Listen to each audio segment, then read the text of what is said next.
কি হ'ল গাইজ দেখিছে ৰাতিখন এতিয়া বাজিছে কেইটা মই চাই আছো ৰ'ব কিবা পাগলে পালে নেকি মোক এইটো কৈছো হা হে গাইজ গুড মৰ্ণিং কি খবৰ আশা কৰোঁ সকলোৰে ভাল আৰু মোৰো বিৰাটেই ভাল এতিয়া সময় হৈছে 6টা বাজিছে আৰু মই বিশেষ কাম এটাৰ কাৰণে নগাঁও যাব ওলাইছোঁ আৰু এইকেইদিন ভিডিঅ' দিবই পৰা নাছিলোঁ কাৰণ বিহু কামত ঘূৰি আছিলোঁ ধুনীয়াকৈ বিহুখন গ'ল ভালে কুশলে গ'ল আৰু ভিডিঅ'টো সম্পূৰ্ণ চাব আৰু যি পাওঁ দেখাই যাওঁ ৰাস্তাত আৰু কিয় যাওঁ পাছত গম পাব আৰু মোৰ লগত যাব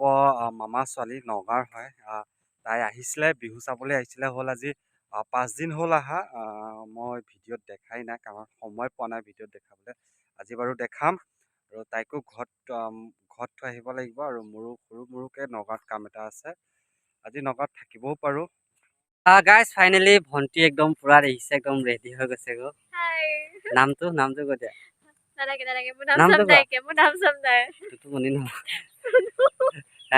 নামটো কিবা তুলুমণি দাস একদম নামটো এটা সাংঘাতিক নাম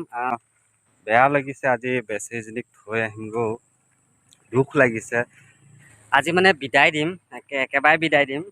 একেবাৰে মানে ওপৰলৈ যোৱা বিদায় নহয় চিৰদিনৰ বিদায় নহয় আৰু খন্তেকীয়া বিদায় আকৌ আহিব হয় নহয় কেইদিন হ'ল থাকা 5 দিন হ'ল কেনেকুৱা লাগিল হা সঁচা কথা আৰু ঘৰত গৈ নকবি আৰু বেয়া লাগিছে বুলি তাকে আৰু গাইজ বেচেৰীজনী টোপনি ধৰিছে চাগে বহুত টোপনি ধৰিছে সেইকাৰণে শুই আছে তাকে মই শুই থাকোঁতে মনে মনে ভিডিঅ' কৰি থৈ দিছোঁ মানে মই পাছত দেখাম বুলি ভাবিছিলোঁ তাইক দেখাও পালে লগতে আৰু এজন মামা ছোৱালী আহিছে কি হ'ল তাই যাব তেজপুৰত কিবা কাম আছে বোলে তেজপুৰলৈ গৈ আছে আৰু বাৰে বাৰে সিহঁতকে দেখাই আছোঁ মোক মানে মই মানে ওলোৱাই নাই কেমেৰাত এতিয়া ওলাই লৈছোঁ অকণ প'জ দি লৈছোঁ একদম ভালকৈ চশমাযোৰ পিন্ধি একদম আৰু ফাইনেলি গাইজ নগাঁও পালোহি আমি আৰু আমি একদম পূৰা খোজকাঢ়ি গৈ আছোঁ আৰু সৰু মামা ছোৱালীজনীক তেজপুৰৰ গাড়ীত উঠাই আমি বেলেগত যাম আৰু এইখন দেখিছে এইখন নগাঁও ল' কলেজ হয় দেখাই দিছোঁ বাৰু যোনে দেখিছে বা যোনে দেখা নাই তেহেঁতক দেখাই দিছোঁ এইখন হ'ল নগাঁও ল' কলেজ আৰু ADP কলেজৰ ওচৰতে মোৰ মাহী এজনী আছে মাহীজনীৰ ঘৰত মামা ছোৱালীজনী অলপ সময় ৰখিব কাৰণ মোৰ বিশেষ কাম এটা আছে কামটো মই কৰি আহোঁ তাইক মই যাবলৈ দিছোঁ আৰু মোৰ কামটো কৰি আহি তাইক মই ঘৰলৈ লৈ যাম তুলসী মোক কি হ'ল গাইজ দেখিছে ৰাতিখন এতিয়া বাজিছে কেইটা মই চাই আছোঁ ৰ'ব বাজিছে 11টা জানো কি কাৰণত হাঁহি আছে গমেই নাপাওঁ এটা শুই আছে সেইটো তই সঁচা তোক কিবা পাগলে পালে নেকি মোক এইটো কৈছো হা কথা পাতি কাৰ লগত কি কথা পাতি হাঁহি আছে অকলে হাঁহি আছে ভাং চাং খালি হা মা কচম মই এজনী কেলা গাইজ চাওক 11টা হেৰি হ'ল আপোনাৰ 11:03 হ'ল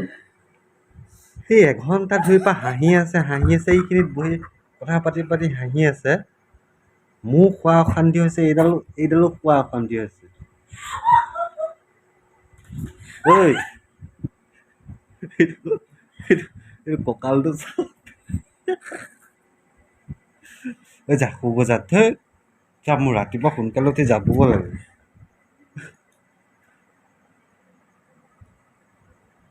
বাবা তুমি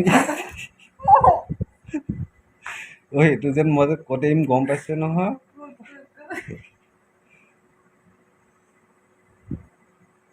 যা শুব যা ফটোৱা নহয় যা এই যা চিঞৰি নাথাকিবি তই হাঁহি আছ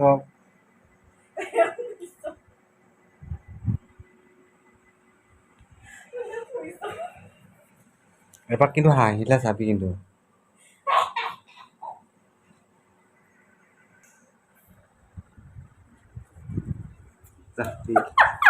ফটোৱা নহয় ফটোৱা নহয় আহ তই এই হাঁহি তোৰ 26 তাৰিখেহে ৰিজাল্ট দিব তেতিয়াহে গম পাবি ৰ সেই গাইছ গুড মৰ্ণিং এতিয়া বাজিছে 7:30 মই 7টা বজাতে ঘৰ যোৱা কথা আছিলে এতিয়া 7:30 বাজিলে এতিয়া সোনকালে উঠি লৈ যাওঁ আৰু সিহঁতি দেখিছে শুইয়ে আছে ৰাতিটো 12টা বাজি গ'লেই এতিয়া সিহঁতি ধুনীয়াকে শুই আছে উঠ উঠ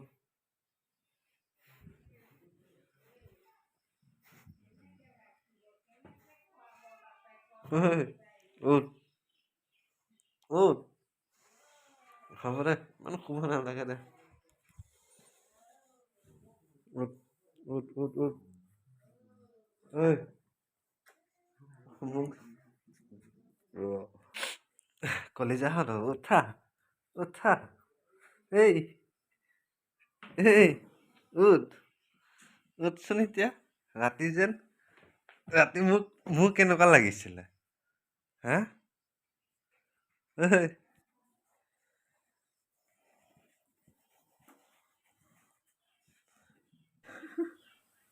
এতিয়া উঠ 8টা বাজিল উঠ 8টা বাজিল উঠ 8টা মই 7টা বজাতে যোৱা কথা আছিলে চ' গাইজ মই এতিয়া ঘৰলৈ যাব ওলাইছোঁ ৰাতিটোত মোক 12টাই বাজি গ'ল চাগে একদম টোপনি দিয়ে খিটখিটাই হাঁহি আছে খিটখিটাই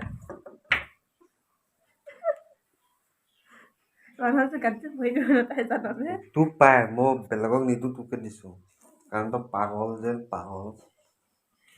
তই নুঠ কিয় হেই তই নুঠ কিয়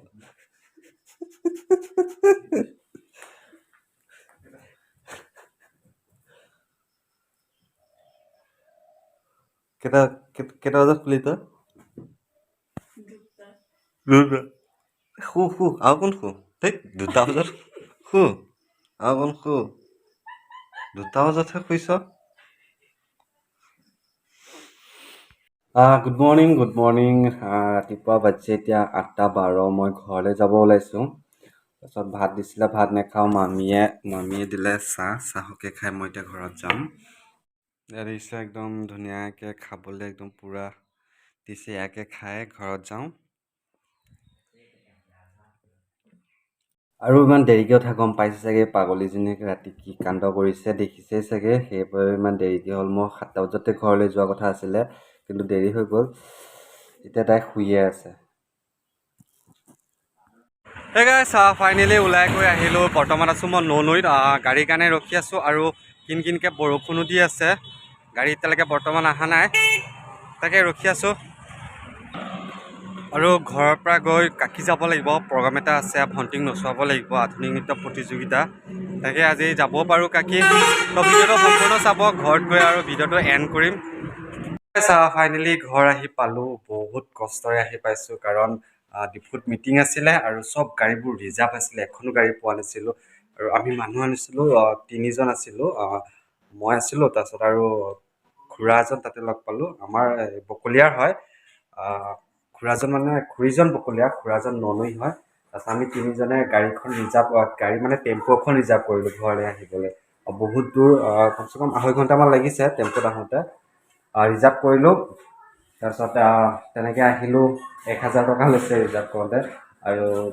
আমি কৈছোঁ ড্ৰাইভাৰক বাটত মানুহ পালে উঠাই লৈ ল'ব তো ফাইনেলি আহি পাই সন্ধিয়া আহি পালোহি ঘৰত গতি বেয়া হৈ গৈছেগৈ আৰু মামাই সেইদিনাখনেই মিটিংখন দিব পাৰিলে নেক্সট দিনাখনো দিব পাৰিলে